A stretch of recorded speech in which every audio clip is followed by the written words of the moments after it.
The village of Renmore sat quiet under a soft grey sky, the kind of morning where the air smelled of wet straw and coal smoke, and the last of the autumn apples going soft in the market baskets. A woman named Evo Marchant walked along the muddy edge of the lane with a basket of bread on her hip and a shawl pulled tight around her thin shoulders. She was 25 and she was not pretty in the way people liked to notice.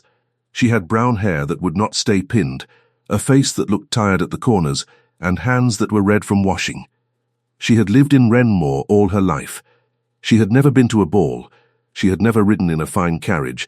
She had never spoken to a duke, and she did not expect she ever would. She stopped at the corner of the baker's shop and set the basket down for a moment to rub her palm where the handle had cut a red line. The bread inside was still warm through the cloth, and the smell of it made her stomach knot with hunger she was too proud to name. She had not eaten since the day before. She had given the last of her porridge to the boy who slept in the shed behind her cottage. His name was Tom, and he was 7, and he had no mother and no father, and Evo had taken him in the way a person takes in a stray cat, without thinking too hard about what it would cost her. She picked up the basket again and walked on. The wind pushed a strand of hair across her mouth and she blew it away without lifting her hand. She was thinking about the roof of the old glover's shop on the far end of the lane. The glover had died in the spring, and the shop had been standing empty since, and the roof had been sagging worse each week. She had told the parish clerk about it twice. He had nodded and forgotten. That was the way of things in Renmore. Nothing was ever quite important enough to fix. She had almost passed the shop when she heard the child. It was a small sound at first, only a laugh, the kind of laugh a boy makes when he has found something he thinks is a treasure. She stopped. She turned her head. Tom was standing in the open doorway of the glover's shop, with a bit of leather in his hand, holding it up in the grey light like it was gold. He had wandered off from the yard again. He was always wandering. She had told him 100 times not to go into empty buildings, and he had promised 100 times, and he had forgotten every promise the moment her back was turned. "Tom," she said. Her voice was quiet, but it was the voice she used when she meant a thing. "Come out of there.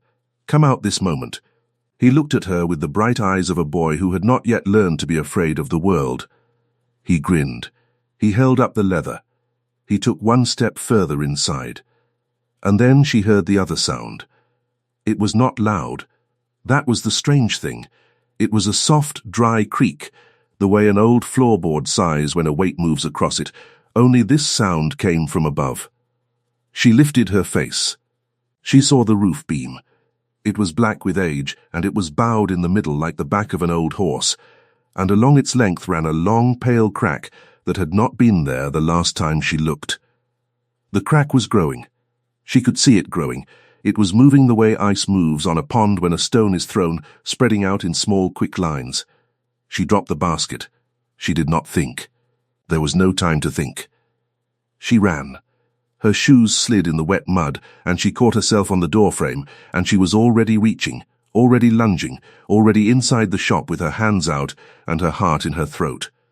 Tom looked up at her, still smiling, still holding the leather, and she saw the moment his face changed, the moment he heard what she had heard, the moment he understood that something was wrong. She caught him. She caught him with both arms, and she twisted her body as she caught him, turning her back to the ceiling so that whatever came down would come down on her, and not on him. She felt his small body against her chest, warm and startled, and she felt his hands close on the front of her shawl. And she felt her own knees hit the wooden floor as she went down with him held tight. The roof beam crashed.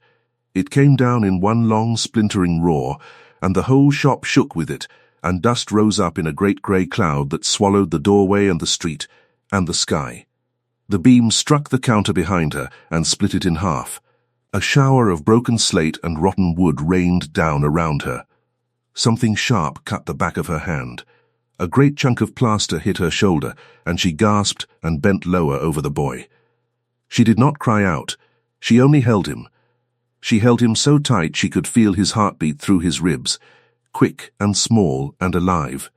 When the noise stopped, the world went very quiet. She could hear her own breathing. She could hear Tom breathing, quick and afraid, his face pressed into the side of her neck. She could smell the dust, dry and bitter, and under it the smell of old leather and mildew, and the wet earth of the lane outside. Somewhere far off a dog barked. Somewhere closer a piece of slate slid off a pile and clattered to the floor. She opened her eyes. The beam lay across the room a few feet from her, its rough end pointing at her like a finger. If she had been 1 step slower, it would have struck her spine. If she had been 2 steps slower, it would have struck the boy. She stared at it for a long moment. Then she looked down at Tom. His face was pale. His eyes were huge, and there was a smear of dust on his cheek. He was not hurt. She ran her hands over him quickly, along his arms, along his back, checking. He was not hurt. "You silly, silly boy," she whispered. Her voice shook. She pressed her forehead against his hair. "You silly, silly boy." He began to cry then, the delayed cry of a child who has just understood he was in danger. She held him and rocked him, and did not cry herself. She did not have room to cry. Her hands were shaking so hard she could barely feel them. The back of her right hand was bleeding in a thin, bright line, and there was a bruise already blooming on her shoulder, and her knees felt as if she had knelt on stones. She noticed all of this from a great distance, the way a person notices weather. She did not know that anyone had seen. She did not know that on the far side of the lane, half hidden by the wall of the churchyard, a tall man on a black horse had reined in the moment she began to run. She did not know that he had watched the whole thing from the moment she dropped the basket to the moment she gathered the boy in her arms. She did not know that he had swung down from the horse the instant the beam fell, and that he was already crossing the lane toward her, his boots striking the mud in long strides, his face set in a way that his own servants would not have recognized. His name was Ashen Dawn, the 7th Duke of Havishol, and he had come to Renmore that morning on a matter of drainage. He had not expected to find anything else. He had not expected anything at all. He was a man of 36 who had learned long ago that expecting things led to being disappointed, and he had built his life around the quiet virtue of expecting nothing. He had a heavy gaze and a low voice, and he took up space in a room without meaning to. He was not handsome in the sense that ladies at balls called handsome. He was something else. He was a man who, when he entered a room, made every servant in it stand a little straighter without knowing why. He reached the doorway of the glover's shop and stopped. He did not step inside at once. He looked. He looked at the great splintered beam, and at the fallen slate, and at the woman kneeling in the middle of it with a small boy pressed to her chest. He looked at the way her shoulders curved around the child, at the dust in her hair, at the thin line of blood on the back of her hand where a splinter had struck her. He looked at her face. She had not seen him yet. She was murmuring something to the boy, something too soft to hear, and there was no performance in her at all. She was not being brave for anyone. She was simply holding him. He had watched the whole of it. He had seen her drop the basket. He had seen her run. He had seen the way she twisted her body to shield the child, without thinking, without weighing, without any calculation that any well-bred lady in London would have made. It had happened in the space of 3 breaths, and it had told him more about her than a whole season of drawing rooms could have told him about any other woman. He stepped into the doorway. "Madam," he said. She looked up. He was not what she had expected to see, and for a moment she only stared. He was tall, taller than the doorframe, and his dark coat was fine but plain, and his boots were muddy from riding, and his face was one she did not know. His eyes were grey and steady, and they were looking at her with something she could not read. "Are you hurt?" he asked. His voice was low. It was the voice of a man who did not need to raise it. "No," she said. And then, because her hand was bleeding, she added, "Not badly." He crossed the room in 2 strides. He knelt down on one knee beside her, careful of the broken slate. He did not touch her. He looked at the boy. "You," he said to Tom, in a voice that was gentler than she would have thought possible from such a large man. "Can you stand?" Tom nodded, sniffling. "Then stand up, lad, and let me see if your legs work." Tom slid off Evo's lap and stood, uncertain, in the middle of the wreckage. His legs worked. He wiggled his fingers. He rubbed his nose with the back of his hand and looked from Evo to the tall stranger, with the unashamed curiosity of a 7-year-old boy who had just been in a great deal of danger and had already begun to think it was interesting. "Good," the tall man said. He looked at Evo again. "Now you, madam. May I see your hand?" She held it out because she did not know what else to do. He took her wrist with 2 fingers, as gently as if she were made of glass, and turned her hand over in the grey light. He looked at the cut. He drew a folded white square of linen from inside his coat, shook it out, and pressed it against the wound. He did all of this without a wasted motion, the way another man might sharpen a knife. "You will need a stitch," he said. "Perhaps 2. Where is the surgeon in this village?"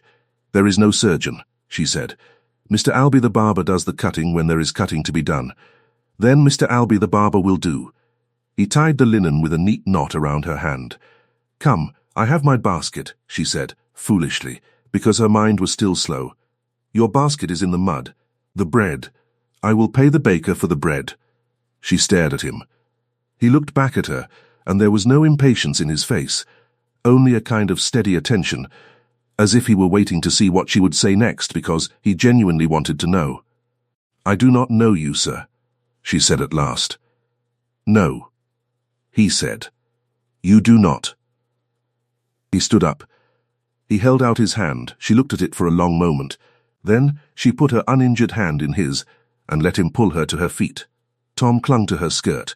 The tall stranger picked up the basket from the mud outside the door, brushed it off, and hung it on his own arm as if it were the most natural thing in the world for a gentleman in a fine coat to carry a poor woman's bread.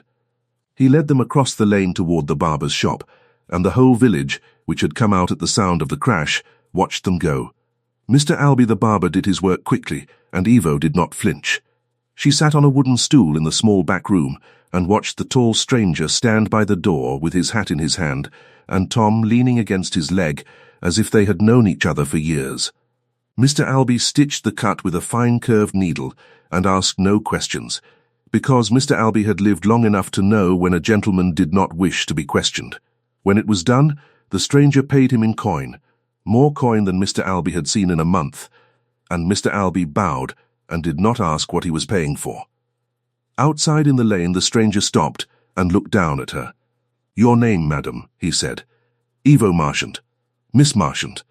"Mrs.," she said. "My husband died 4 years ago. It is easier to leave the title." He inclined his head. "Mrs. Marchant. And yours, sir?" He was silent for a beat. Then he said, "Dawn? Only Dawn?" "For the present." A faint dry line touched the corner of his mouth. It was not quite a smile. "Where do you live, Mrs. Marchant?" "At the end of the lane. The cottage with the blue door." "I will walk you there." "You need not." "I know," he said. "I will do it all the same." He carried the basket the whole way. He did not speak.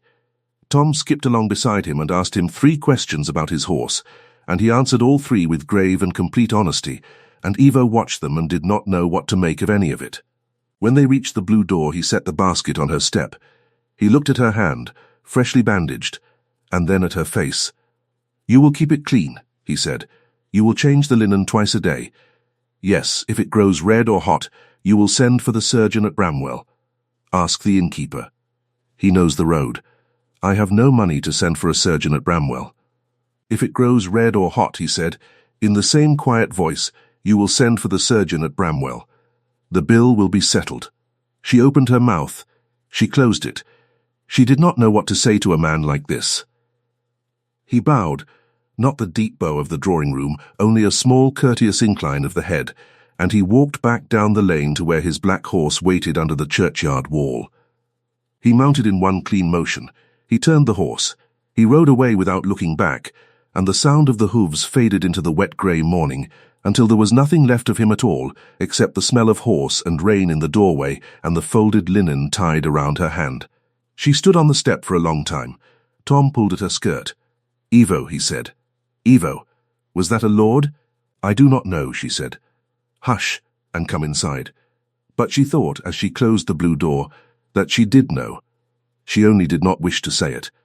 He rode the 6 miles back to Havisham Court in silence, and when he came into the stable yard, he handed the reins to the groom and walked straight through the great hall and up the wide stone stairs to his study, without speaking to anyone. He shut the door. He stood at the window and looked out over the long grey park where the deer moved in small, careful groups under the mist. He was not thinking of the drainage he had ridden out to inspect. He was thinking of a woman with brown hair coming loose from its pins, kneeling on a broken floor with a boy pressed to her chest and a splinter of wood cutting the back of her hand. And how she had not cried, and had not thanked him more than was necessary, and had answered his questions the way a person answers questions when they have nothing to hide. He had been lied to a great many times in his life. His mother had lied to him about his father. His father had lied to him about his brother. His brother, before he died, had lied to him about everything that mattered. Ashen Dawn had learned, before he was 20, that most people wore a face for him and another face for everyone else, and the face they wore for him was the one they thought he wanted. He had learned to see through faces the way another man learns to see through fog. He had watched the woman for perhaps 2 full minutes before the beam fell. She had not known she was being watched. She had walked down a muddy lane with a basket of bread and stopped to rub a red line on her palm, and then she had heard a child laugh, and her whole body had changed. He had not seen a woman move like that in years. He had not seen anyone move like that in years. She had not paused to think what people would say. She had not paused to think that the shop was not hers, or that the boy was. From what he could see of her poor shawl and thin shoes, not likely to be her own son either. She had simply gone. He turned from the window. He crossed to his desk. He drew a sheet of paper toward him and dipped his pen. Then he set the pen down again and sat, unmoving, for a long while. He was, he realized, a man who had been introduced to a great many suitable young women in the last 2 years, and none of them had ever caused him to sit at his desk without writing. He picked up the pen. He wrote 3 lines. He blotted the ink. He rang for his steward. His steward's name was Peveril, and he had served Ashen since Ashen was 19. Peveril came in, thin and grey and composed as a well-set clock, and stood by the door. "Peveril," said the Duke. "There is a cottage at the end of the lane in Renmore. Blue door. A woman lives there, a widow, Mrs. Evo Marchant. There is a boy in her care. I wish to know how she lives, what she owes, whom she owes it to, and whether the parish has any claim upon the boy. I do not wish her to know she is being asked about. Have it done by Friday." Peveril inclined his head. "Very good, Your Grace." And Peveril, "Your Grace. The roof of the glover's shop in Renmore came down this morning. There was very nearly a great deal of harm done. I wish the whole of the lane inspected, every empty building, every roof that sags. Report to me the cost. It will be paid from the private account, not the estate. It will not be spoken of." "Very good, Your Grace." Peveril went out. The Duke sat at his desk for a while longer and looked at nothing. At the cottage with the blue door, Evo laid the kettle on the fire and set out 2 chipped cups, one for herself and one for Tom. Her hand throbbed under the bandage. She sat at the table and looked at the linen. It was fine linen, finer than anything she had ever owned. There was a small stitched crest in one corner, so small she had almost not seen it. It was a plain shield with a single crossed key. She did not know what house bore that mark. She did not ask. She told herself she would forget him. She did not forget him. 2 days passed. On the 3rd day, the parish clerk came to her door.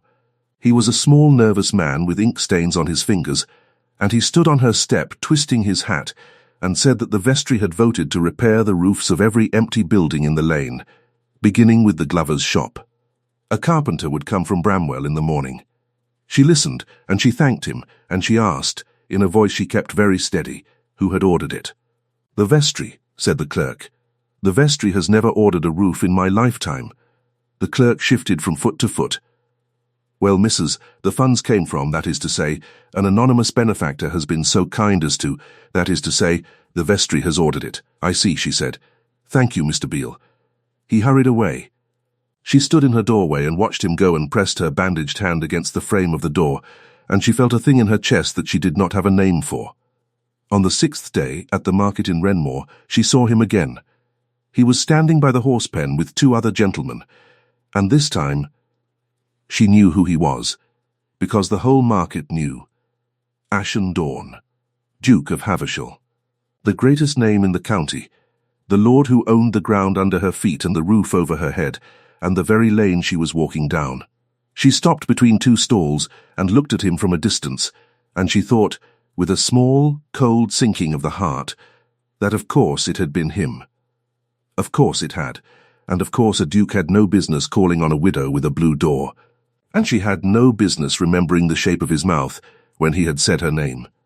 He saw her, he crossed the market to her, and every person he passed turned to watch, and he ignored them all. He stopped in front of her. He looked at her hand. It was still bandaged, but with clean linen now, of her own. She had washed his, and folded it in a drawer. "Mrs. Marchant," he said. "Your Grace." He did not correct her. He inclined his head. "How is your hand? Mending? And the boy?" "Well enough. Too well. He is climbing things again. That is the way of boys." There was a pause. She was very aware of the market. She was very aware of the woman at the fish stall who was not gutting a fish because she was watching them, and of the two farmers who had stopped in the middle of an argument, and of the vicar's wife who had come to a dead halt with her basket half raised. "Your Grace," she said, in a low voice, "you should not stand here speaking with me." "Why not?" "Because I am a widow in a mended shawl, and you are the Duke of Havishal, and every mouth in this market will be full of it before supper." "That is a reason for them," he said. "Not for me. It is a reason for me." He looked at her for a long moment. His grey eyes were quiet and hard to read, but there was, she thought, the smallest softening at the corners. "Then I will not keep you," he said. "Only tell me one thing. The boy. Is he yours by blood?" "No." "Yours by law?" "No. He was born in the workhouse at Bramwell. His mother died in the summer of the fever year. He wandered as far as my yard, and I fed him and he stayed. There is nothing on paper." "I see. Why do you ask, Your Grace? Because I like to know a thing before I concern myself with it." She frowned. "I do not wish you to concern yourself with him." "No," he said. "I did not think you would." He bowed and walked away, and the whole market breathed out at once. And Evo Marchant went home with her heart beating in the wrong rhythm, and her hand aching under its bandage, and a strange sharp feeling behind her eyes that was not, she told herself firmly, anything at all. The following Wednesday she was called to the vicarage. Mrs. Hensley Grieve, the vicar's wife, sat in her drawing-room with a cup of very weak tea in her hand, and a look on her face that Evo had come to know well over the years. Mrs. Grieve was a thin, sharp woman with pale eyes and a mouth that always looked as if it had just tasted something disappointing. She had been the arbiter of Renmore society for 19 years.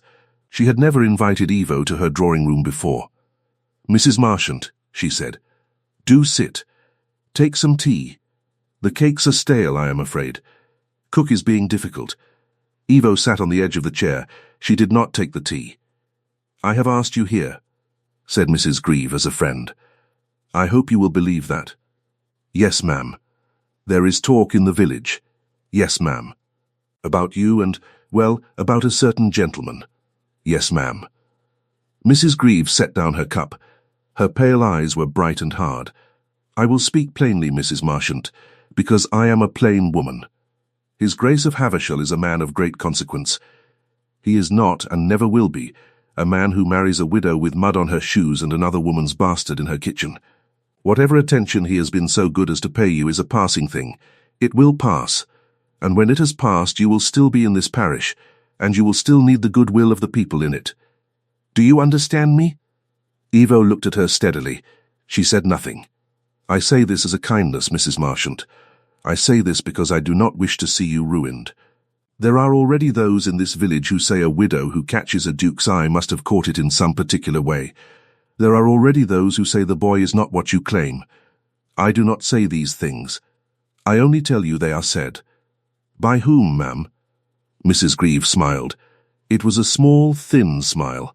"By people who know better than to say them to your face." There it was. That was the sentence. It landed in Evo like a small cold stone dropped in a still pond, and the ripples went out and out. She sat very quietly. She did not answer. "Will you have some tea now, Mrs. Marchant?" "No, ma'am." "Thank you, ma'am." She stood. She curtsied, exactly as she had been taught as a girl, no lower and no higher than the vicar's wife deserved. She walked to the door. At the door she turned. "Mrs. Grieve," she said, in a voice that was quiet and very clear, You may tell those people, whoever they are, that the boy is a boy, and he is in my kitchen because he has nowhere else to be, and if they wish to say otherwise, they may say it in the churchyard on Sunday where the vicar can hear them. Good day, ma'am. She went out. She did not slam the door. She walked home along the lane with her back straight and her chin steady, and she did not cry until she had shut the blue door behind her and Tom was already asleep by the fire. Then she sat on the floor with her back against the door and pressed her bandaged hand against her mouth and shook without making a sound. He heard of it, of course. There was no thing said in Renmore that did not reach Havisham Court by the next morning, if the Duke chose to hear it, and he had lately been choosing to hear a great deal. Peveril brought him the report over breakfast. He listened without expression. He set down his fork.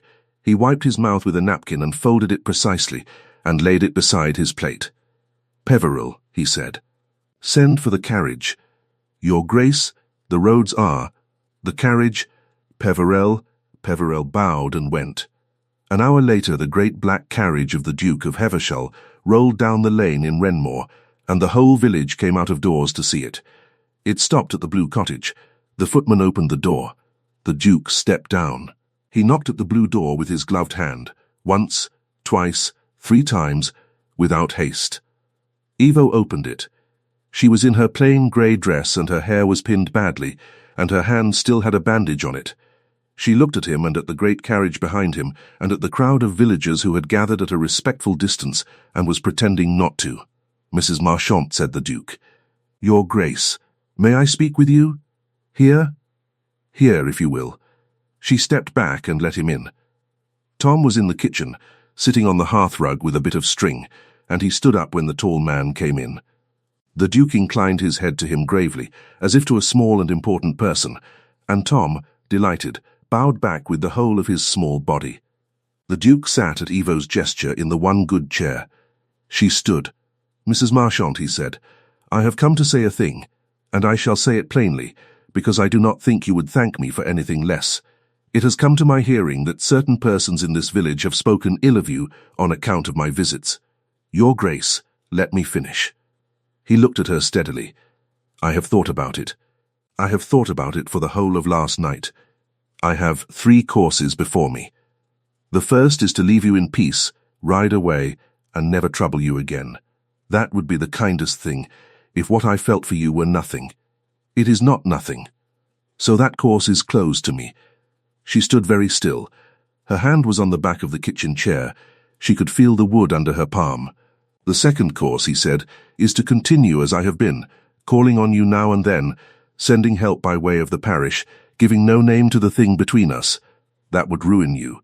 Renmore would make sure of it. So that course is closed to me too. Your Grace. The third course, he said, is to marry you. The room went very quiet. She did not sit down, because she could not. Tom, at the hearth, had gone still with a child's animal sense that something great was happening. The fire crackled. A drop of water fell from the kettle onto the coals with a small hiss. Outside, a horse in the traces stamped once. You cannot, she said at last. Her voice sounded far away. I can. You are the Duke of Havisham. I am aware. I am a widow in a mended shawl. I am aware of that as well. There is a boy, he said, who will be my ward, and who will not go back to any workhouse while I draw breath, whether or not you accept me. That is a separate matter, and it is already decided. She stared at him.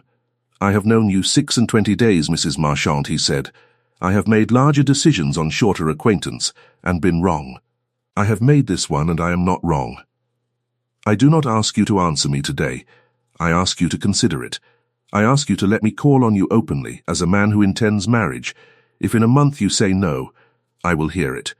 I will not trouble you further. But I will not have you shamed in your own lane for a thing that is my doing. And I will not creep about it as if what I feel for you is something to hide. Why? She said. Her voice was almost a whisper. Your Grace. Why? He was silent for a moment. He looked at her, and she felt the whole weight of that steady grey gaze. Because, he said, on a Tuesday morning in October I sat on a horse under a churchyard wall and I watched a woman drop her basket in the mud, and run into a falling building to catch a child she did not bear. And I saw her turn her back to the roof as it came down, and I understood, in that moment, everything I need to know about her. The room was quiet again. She felt her eyes fill. She did not let the tears fall. "You saw," she said. "I saw the whole of it. I did not know." "No," he said. "You did not. That was rather the point." She had to sit then, because her legs had decided for her. She sat in the other chair, opposite him, at the small kitchen table, and she looked down at her hands, at the fine white bandage over the cut he had bound, at the red place on her palm, where the basket handle had rubbed a line before ever any of this began. "You should go, Your Grace," she said. "Not because I am refusing you, because I need to think." "I know," he said. He stood up. "That is why I came in the carriage and not on horseback. The whole village will have seen it, and they will know I have come openly. That will do, for the present. Send word to Havisham Court when you are ready to speak again. Send it by any hand. It will reach me." He bowed, not the small bow this time, a proper bow, of a man to a woman he means to marry. He crossed to Tom and knelt on one knee in front of him. "Master Tom," he said, "I promised you last week a lesson on a pony. Would tomorrow suit?" Tom's eyes went round as coins. He nodded so hard his hair flopped. "Then tomorrow it is." The Duke stood. He looked once more at Evo. "Mrs. Marchant." "Your Grace." He went. The carriage rolled away. The lane emptied slowly. Evo sat at her kitchen table for a long time with her hand pressed flat against the wood, and Tom came and put his small warm cheek against her arm, and did not say anything. Because for a 7-year-old boy he was a wise creature, and he understood, in the way children sometimes do, that this was not a moment for talking. She did not sleep that night. She stood at her window and looked out at the black shape of the churchyard wall and thought about what he had said. She thought about the way he had said it, without heat, without pretty words, without any of the false gentleness men use when they want to seem kind.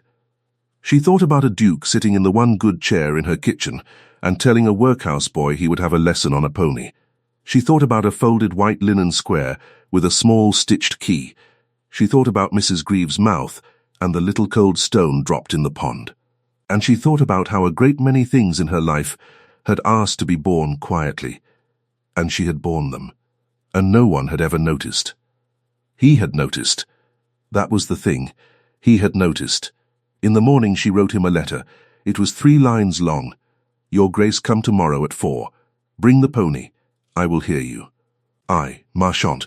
She sent it by the boy at the inn, and he ran the whole 6 miles because he had never been sent on so grand an errand in his life, and by noon it was in Ashen Dawn's hand. He read it. He set it down on his desk. He looked at it for a long time. Then, for the first time in a year that anyone at Havisham could remember, the Duke of Havisham smiled. Not the polite smile of the drawing-room, not the small dry line at the corner of the mouth, but a real, slow, uncomplicated smile that softened the whole of his hard face.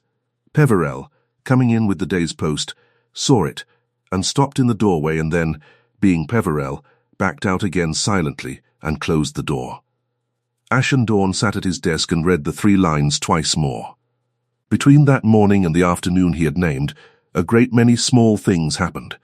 The Duke rode out at his usual hour and passed by the lane in Renmore without stopping, only lifting his hat to a group of women at the well, and by an hour later every woman in the parish had heard that his Grace had lifted his hat to them, and no one had ever heard of him lifting his hat to anyone. Peverell, in the way of clever servants, arranged for a small quiet parcel of tea and sugar, and a good loaf of bread, and half a pound of butter to be left at the blue door by an undergroom, who did not know for whom the parcel was, and did not ask. Evo found it on her step, and understood at once who had sent it, and considered, for a long moment, whether to be angry. She was not angry. She was not sure what she was. She took the parcel inside, and put the butter in the cool cupboard, and cut Tom a slice of good bread, with a smear of butter on it, and watched him eat it, and thought about a man who had grown up with everything, and had learned somewhere along the way to leave a loaf of bread on a step, without leaving his name. She did not know then about the other thing. She would not know for weeks. She would only learn of it much later, from Mr. Albie the barber, and only because Mr. Albie had drunk 1 glass of ale too many at the Fox and Hen, and had let a thing slip that he had been sworn to hold. But it happened that same afternoon, and it was this. In the back room of the parish workhouse at Bramwell, there was a small worn book in which the names of dead paupers were kept, and in that book, on a page dated 4 years earlier, there was a line concerning the mother of a boy called Tom, born to a woman named Meg, who had come to the house sick and dying, and had left nothing behind her but a child, and a debt of £8 and 7 shillings for her keep and her burial. The debt had sat there 4 years. On the afternoon of the day Ashen Dawn received Ivo Marchant's 3-line letter, a well-dressed clerk from Havishall Court called at the workhouse and paid the debt in full, and asked that the entry be marked settled, and asked further that the boy's name be entered in a separate register as a ward of the Duke of Havishall, and that the parish would kindly forget it had ever had any claim upon him. It was done, and it was done quietly, and the workhouse master was paid a small gratuity for his discretion, and no letter went to Renmore to say a word of it. The Duke had said the matter was separate and already decided, and he had meant it exactly. And he had done it while Ivo Marchant was sitting at her kitchen table, trying to make her mind up whether to write him 3 lines or none at all. At 4 o'clock the next afternoon he came, as promised, in a plain black coat and mud-splashed boots, and a small brown pony walked behind him on a lead, ridden by a solemn stable boy of about Tom's age. Tom, at the window, gave a great yell of joy and shot out of the blue door like a stone from a sling. Ivo followed more slowly. The Duke handed the pony's lead to Tom with all the gravity of a man handing over a title deed, and told the stable boy to give the young master his first lesson in the paddock behind the cottage, and to bring him back in one piece. And the 2 boys went off together in a state of quiet mutual respect. The Duke and Ivo were left in the small front garden. There was no bench. There was only a stone wall and a bit of low grass and a rose bush that had not been pruned in 3 years and had gone brambly. She led him instead through the side gate and down the little path behind the cottage that ended at a broken stile looking over the fields. She stopped there and rested her uninjured hand on the top rail of the stile. He stood a pace behind her. She did not turn.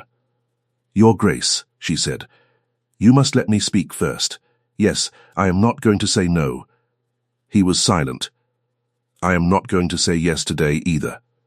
"No, I have thought about it all night. I have thought about it all this morning. There is a thing I must know. Ask." She turned then. She looked up at him. The late sun had come out from behind the clouds, and it lay on his face in a soft slanting light, and she saw, for the first time, that he was not so old as she had thought at first. He was perhaps a little older than her, no more. There were small tired lines at his eyes. There was a small white scar under his jaw that she had not noticed before. He was a man, only a man, standing in her back garden with the smell of the fields behind him and the smell of the horse still on his coat, and her heart, which she had been trying to keep still for 2 days, made a small tight lurch in her chest. "You said you saw me," she said. "You said you saw the whole of it. The roof, the boy, what I did. Yes, that is not a reason to marry a woman, Your Grace." "No," he said. "Then what is?" He looked at her for a long moment. He did not answer at once. When he spoke, his voice was low and even, and it did not perform. "Mrs. Marchant," he said, "I have been in a great many rooms in my life, and I have watched a great many women in them. I have watched them arrange their faces before they turned, and their voices before they spoke, and their hands before they set down a cup. I have watched women who wanted my name, and my house, and my carriages, and my consequence, and I have watched them wear whatever face they thought I would wish to see. I have not, in all those rooms, in all those years, seen a woman who did not know she was being watched. Until Tuesday. When you dropped your basket in the mud, she did not speak. You did not know I was there, he said. You did not know anyone was there. And when the beam went, you did the only thing you did, because it was the only thing in you to do. There was no other you underneath. What I saw was what you were. Do you understand me? I think so. That is what I am marrying, Mrs. Marchant. Not a story. Not a face. That. She looked down at her hands on the top of the stile.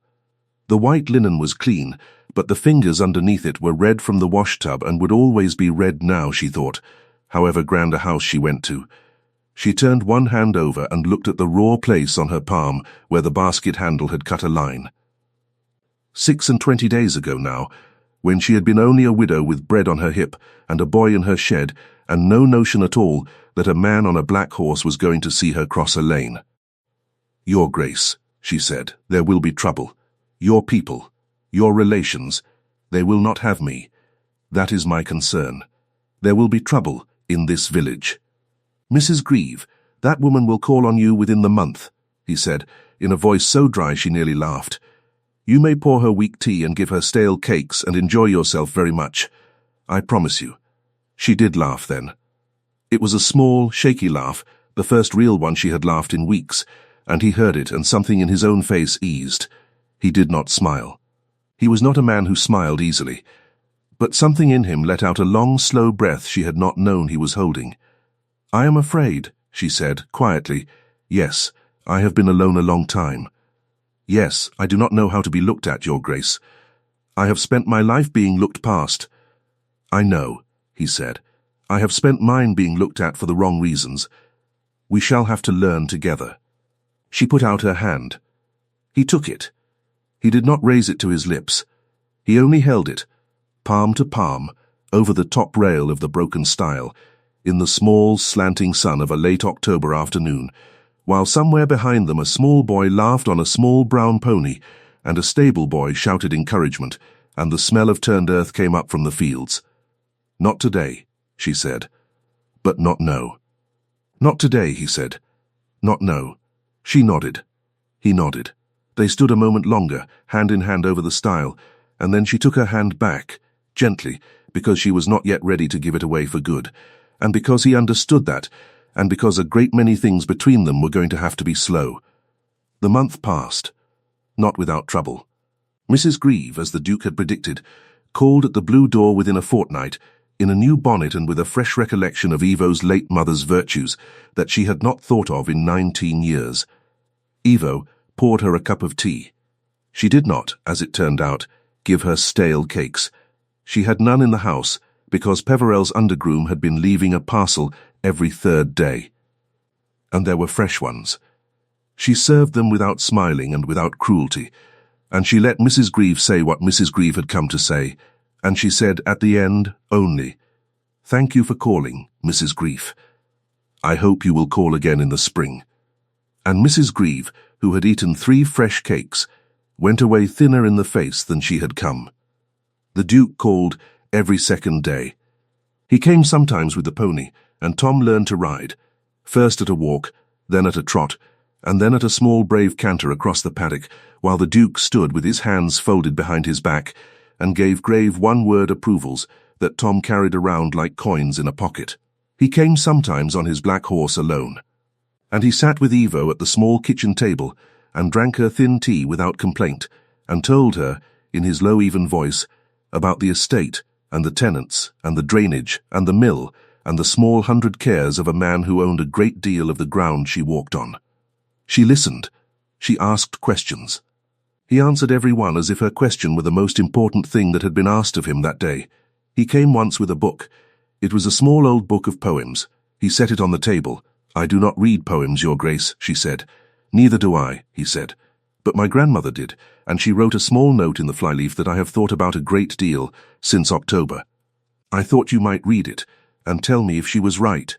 She read the note that night by candlelight, after Tom was asleep.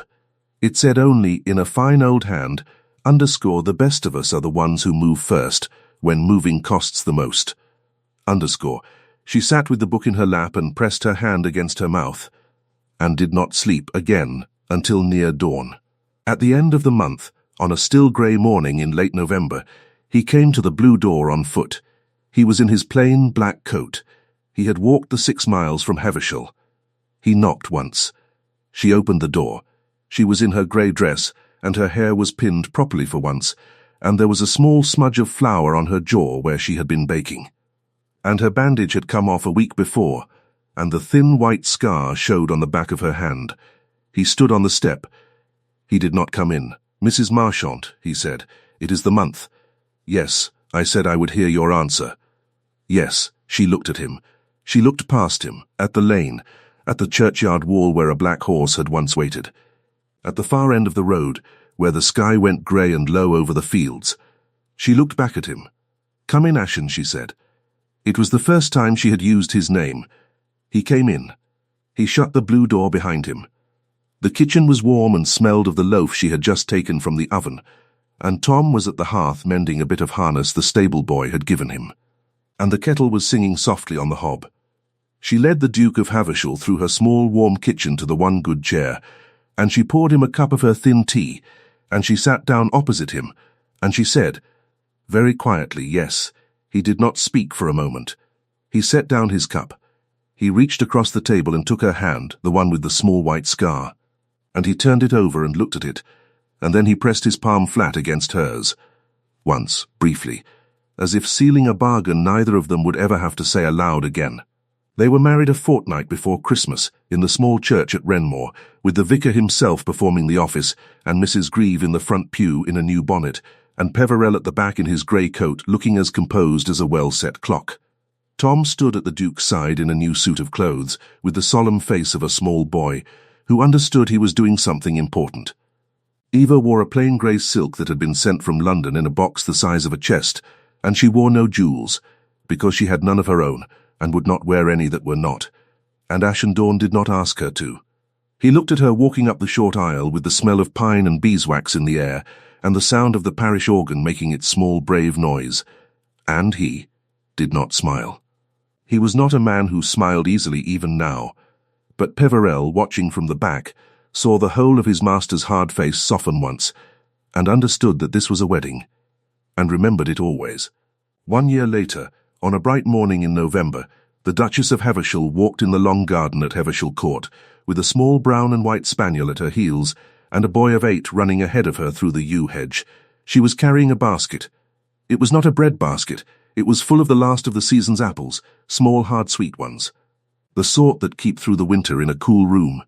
She wore a plain wool dress the colour of oak leaves, and a shawl the colour of good cream, and her brown hair was pinned properly, and had lost some of its habit of coming down. Her hands were softer than they had been. Not soft, only softer. The thin white scar on the back of her right hand had faded, but it was still there when the light struck it, a small pale line that never quite went away. At the end of the long walk her husband stood by the low stone wall, in his black coat, watching her come. He had ridden in from the East Farm and he had not gone into the house yet. He watched her the whole length of the walk. He watched the boy dart ahead of her and disappear into the yew, and he watched her stop to pick a last late rose off a bush, and he watched her tuck it into the basket among the apples, and he watched her lift her face and see him at the end, and start to smile before she quite knew she was doing it. She stopped in front of him. "You are early," she said. "I am. There is a bruise on your cheek. A horse. I shall have a look at it. Come in." She reached out.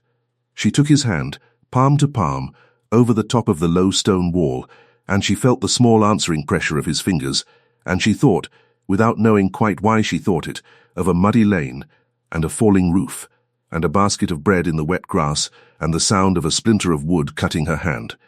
It had been a Tuesday. She remembered that clearly. It had been a very ordinary Tuesday, and she had done a very ordinary thing, and she had not known she was being watched. He had seen it all. She had learned in the year since that he was a man who saw a great many things and spoke of very few of them, and that the things he did not speak of were, in the end, the things that told her most about him. She had learned about the debt paid at Bramwell, and about the roofs of the lane, and about 100 other small quiet acts he had done without ever putting his name to them. She had learned that grand gestures were expected of a duke, and that this duke saved his best deeds for the times when no one at all was looking.